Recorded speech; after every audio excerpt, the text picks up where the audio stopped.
ఎంతమంది ఇంకా నేను కరెక్ట్ కాదు, దేవునికి నమ్మకంగా ఉండలేను, ఎప్పుడు మాట మీద ఉండలేకపోతున్నాను, నేను ఎప్పుడు పడిపోతూనే ఉన్నాను. మీలో ఎంతమంది బాధపడుతున్నారో, బాధపడుతున్న వారులారా మీకు శుభవార్త.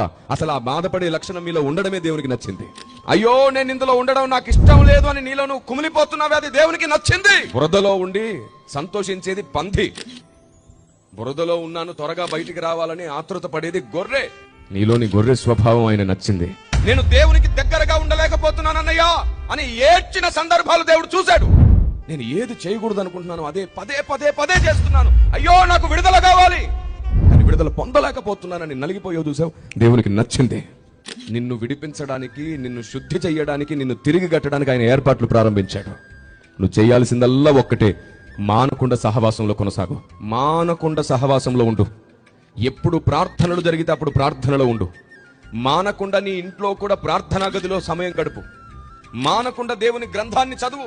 నువ్వు చేయాల్సిందల్లా ఇదొకటే. దేవుడు తిరిగి నువ్వు ఎంత లోతుల్లో పడ్డావో అంతే పైకెక్కించి నిలబెట్టి చూపిస్తాడు ఆయన. దేవునికి స్తోత్రం కలుగునుగాక. ఆయన నిరూపించి చూపిస్తాడు. ఆయన నిన్ను ఎక్కలేని ఎత్తైన కొండకు ఎక్కించి చూపిస్తాడు. ఆయనకు కావలసిందల్లా ఒక్కటే, సహవాసంలో ఉండు.